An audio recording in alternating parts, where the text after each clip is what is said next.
if you want to see how I made my doors removable, and how to make some budget tube doors, check this out. What's up, guys?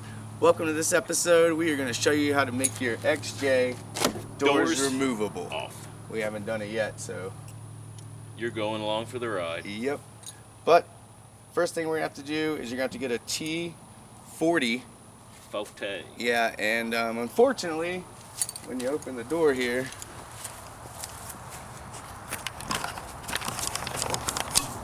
alright, so first thing you're going to have to do, actually, yours will probably still have this bar right here. So you need to knock the pin, this bar will go across to here. You're going to need to knock that pin out and move this bar. If you have electric door locks, then you're going to have to deal with this wire, which we'll show you how to do later. But if you got manual doors, guess what? Your doors are super light and you're actually set up better for this than people with electric doors. Would you say? I would say. I would say. You don't say. I do say. Okay, so as you guys can see, we got to get to these bolts right here on the hinge, and in order to do that, you can see I cannot get my ratchet in there. So what we're gonna have to do is put a wrench on the actual part, the hex head part, and we got a gear wrench. So this is gonna take a minute, but we're gonna have to take all 6 of these bolts off, undo the wire, we'll slide the door off, and then we'll show you what to do with the hinges to make them detachable. All right, as you guys can see what Jamie's having to do, and this will take a while, especially if you do all 4 doors. But we're only gonna do the front doors today, so join us. All right guys, so if you're annoyed by your dome light being on, just simply rip it off like that. No, I'm just kidding. What you need to do is come take this apart right here and disconnect the wires in the back. All right, so next, before we get the last bit of the screws out, we're gonna unplug the electronics. In order to do that, you need to take this piece of plastic right here off. I already removed these 2 screws right here, and I think it's a 12 or a 10 that's back here. Mine's broke, so I don't even have to do anything with it. But if you want, there's a nut back there that you need to get off. All right, guys, so as you can see, we gotta unplug these plugs here, and this little grommet will pop out. And when it pops out, you're gonna have to pull your wires with it. I'm probably gonna reroute these somehow. I don't know, I'm gonna figure something out. But it looks like somebody did some crap right here before, and we're gonna have to make some type of quick disconnect for this too, which I'm assuming is the speaker wire. All right, now that I got them all unplugged, I'm gonna pull them over this bar that's in here, and so they can come straight to this grommet hole here when we take this door off. And we still got 1.5 screws left holding the door on, and we got something supporting it, because you're gonna need somebody to hold the door when you do take the last screw off. All right guys, so I don't know if you guys can see, but there's a shim right here.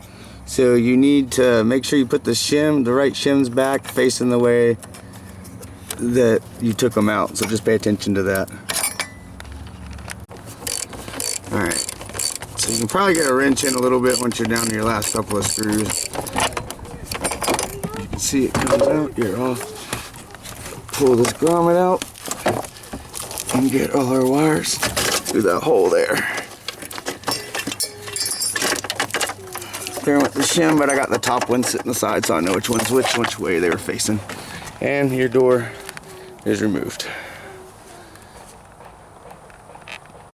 All right, so depending on your year, it's going to depend on how many wires you have. And this one has 1, 2, 3, 4 plugs, and 2 of them were on the top of this fuse block here, and they were a pain to get to.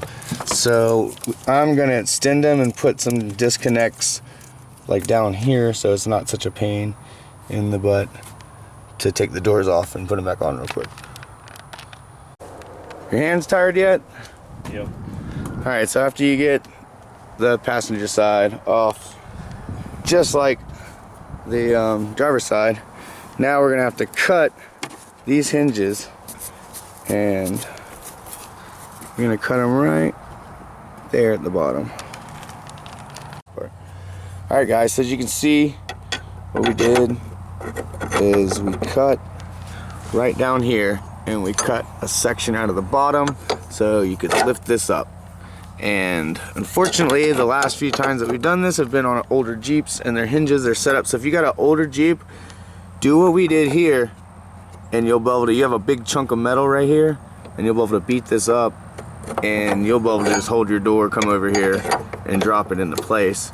Ours is probably going to be sloppier on this newer one, especially on the bottom one, because the holes wore out, as you can see.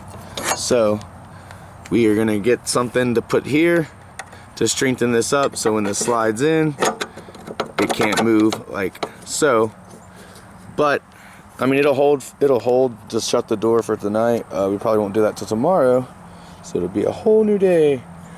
But we're going to put this on the door and get it shut.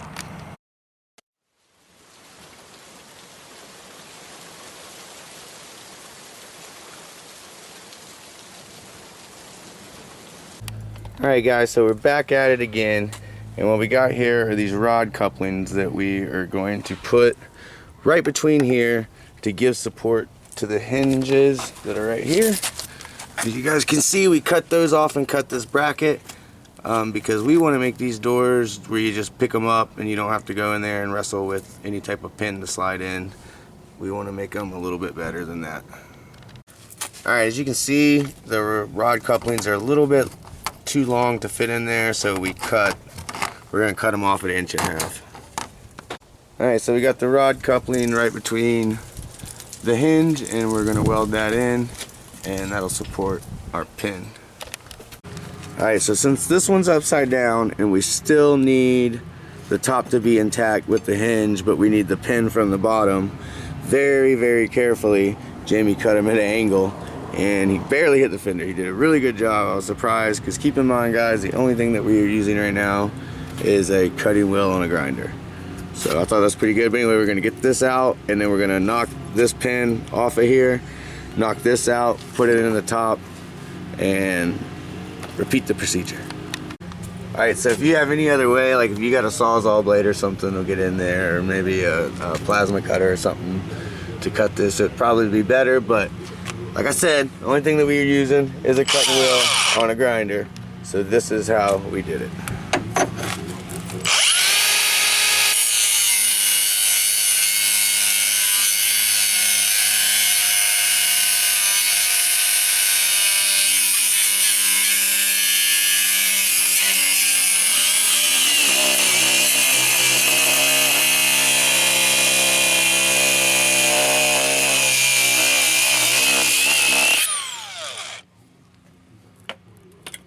I think I'm through.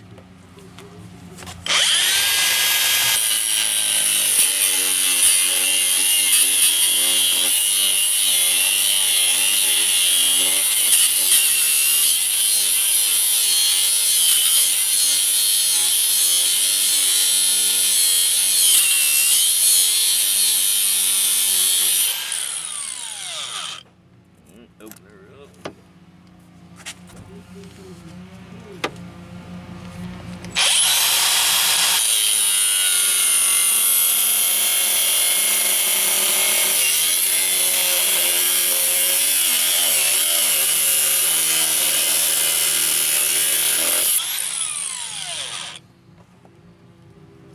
A little bit further.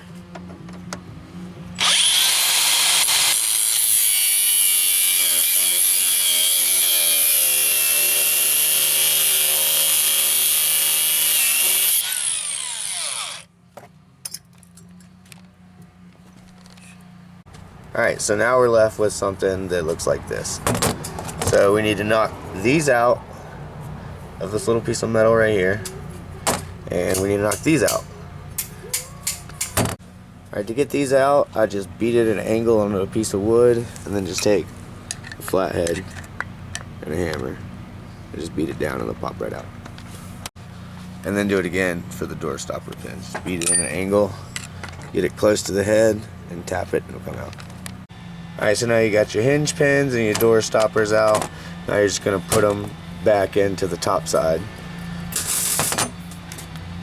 so we're going to grind down any burrs that are on it.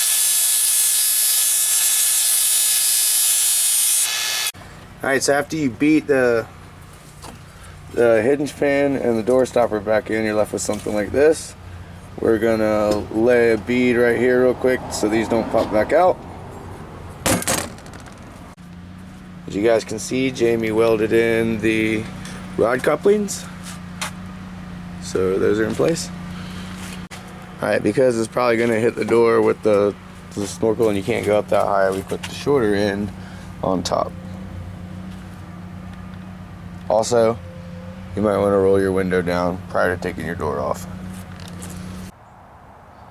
As you can see, we had to make the top one pretty short because we didn't have much room between the door and the snorkel. The driver's side is the hardest side to put on because of that snorkel. And I got paint on it, so it's kind of sticky when it goes in there.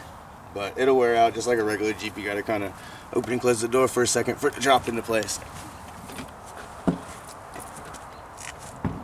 you can get the bottom in first, and then get the top.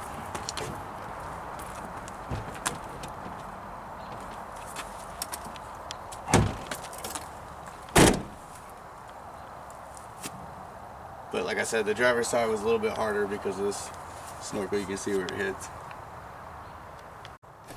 And once in, the door closes and latches, and the lines aren't too bad. This driver's side's always been really kind of crappy, but the body lines aren't that good to the passenger side though. So I think if you don't have a snorkel,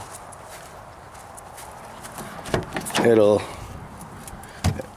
work out a little bit better, because I was able to leave these longer, and this one slides in a lot better because I got more room to work with between here. As you guys can see, I just stuck a nut under there now. I'm gonna get longer bolts and spacers, and that helped it out a little bit by lifting the snorkel up a little bit to help lift the door up.